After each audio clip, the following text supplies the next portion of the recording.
Hi everyone welcome back. ನಿಮಗೆ ಗೊತ್ತಿರೋ ಹಾಗೆ ನೀಟ್ ಆಲ್ರೆಡಿ ರದ್ದು ಕೂಡ ಆಗಿದೆ. ದೇಶಾದ್ಯಂತ ಕೂಡ ಫುಲ್ಲು ಚರ್ಚೆಗೆ ಗ್ರಾಸ್ ಆಗೋ ವಿಷಯ ಕೂಡ ಆಗಿದೆ. ಸದ್ಯದ ಮಟ್ಟಿಗೆ ನಿಮಗೆ ಗೊತ್ತಿರೋ ಹಾಗೆ ನೇಮಕಾತಿ ಪ್ರಕ್ರಿಯೆ ಅಂದ್ಬಿಟ್ಟು ಲೀಕ್ ಆಗಿರೋ ಸುದ್ದಿ ಆಗಿದೆ. ರಾಜಸ್ಥಾನ, ನಾಸಿಕ್ ಸೇರಿ ಸಾಕಷ್ಟು ಕಡೆ ಮುಂಚೆನೆ ಗೆಸ್ ಪೇಪರ್ ಅಂತೇಳಿ ಮುಂಚೆನೆ ಲೀಕ್ ಆಗಿದೆ. ನಂತರ ಪೊಲೀಸರು ತನಿಖೆ ಮಾಡಿದ ನಂತರ ಗೊತ್ತಾಗಿದ್ದೇನೆ ರಾಜಸ್ಥಾನ ಪೊಲೀಸರು ಅದೇ ಪ್ರಶ್ನೆ ಪತ್ರಿಕೆ ರಿಪೀಟ್ ಆಗಿದೆ ಅಂತ.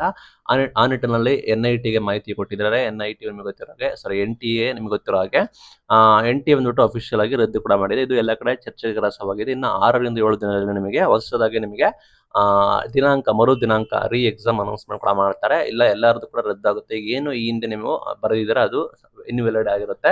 ನಿಮಗೆ ಹೊಸದಾಗಿ ಅಪ್ಲಿಕೇಶನ್ ಹೊಸದಾಗಿ ಫೀಸ್ ಹಾಕೋದು ಸಾಧ್ಯ ಇಲ್ಲ. ಲೈಕ್ ನಿಮಗೆ ಈ ಹಿಂದೆ ನಿಮ್ದು ಡಾಟಾ ಇರುತ್ತಲ್ಲ, ಲೈಕ್ ಅದರ ಆಧಾರದ ಮೇಲೆ ನಿಮಗೆ ಹೊಸದಾಗಿ ಅಡ್ಮಿಟ್ ಕಾರ್ಡ್ ರಿಲೀಸ್ ಕೂಡ ಮಾಡ್ತಾರೆ. ಹೊಸದಾಗಿ ನಿಮ್ಗೆ ಅಡ್ಮಿಟ್ ಕಾರ್ಡ್ ರಿಲೀಸ್ ಕೂಡ ಮಾಡ್ತಾರೆ. ಮತ್ತೆ ನೀವು ಅಪ್ಲಿಕೇಶನ್ಸ್ ಕೂಡ ಬರೀಬಹುದು. ಇನ್ಕೇಸ್ ಹೊಸಬರು ಅಪ್ಲಿಕೇಶನ್ ಆಗೋದಕ್ಕೆ ಚಾನ್ಸ್ ಕೊಡ್ತಾರಲ್ಲೋ ಗೊತ್ತಿಲ್ಲ. ಸದ್ಯದ ಮಾಹಿತಿ ಪ್ರಕಾರ ಅವರು ಮಾಹಿತಿ ಕೊಟ್ಟಿರೋ ಪ್ರಕಾರ ಇನ್ನು 6ರಿಂದ 7 ದಿನಗಳಲ್ಲಿ ನಿಮಗೆ ಬಿಗ್ ಹೊಸ ಡೇಟ್ ಕೂಡ ಅನೌನ್ಸ್ಮೆಂಟ್ ಕೂಡ ಮಾಡ್ತಾರೆ ನೀಟ್ಗೆ. ನಂತರ ನಿಮಗೆ ಹೊಸ ಡೇಟ್ ಅನೌನ್ಸ್ಮೆಂಟ್ ಆದ ನಂತರ ನಿಮಗೆ ಅಡ್ಮಿಟ್ ಕಾರ್ಡ್ ರಿಲೀಸ್ ಕೂಡ ಮಾಡ್ತಾರೆ. ಈ ಹಿಂದೆ ನೀವು ಅಪ್ಲಿಕೇಶನ್ ಹಾಕಿದ್ರಲ್ಲ ಅದರಲ್ಲಿರೋ ಡಾಟಾ ಏನ್ ಡಾಟಾ ಇರುತ್ತೆ ಅದರ ಆಧಾರದ ಮೇಲೆ ನಿಮಗೆ ಹೊಸದಾಗಿ ಅಡ್ಮಿಟ್ ಕಾರ್ಡ್ ರಿಲೀಸ್ ಕೂಡ ಆಗುತ್ತೆ. ಅಡ್ಮಿಟ್ ಕಾರ್ಡ್ ರಿಲೀಸ್ ಆದ ನಂತರ ನಿಮಗೆ ನೀಟ್ ಎಕ್ಸಾಮ್ಸ್ ಕೂಡ ಕಂಡಕ್ಟ್ ಕೂಡ ಮಾಡ್ತಾರೆ.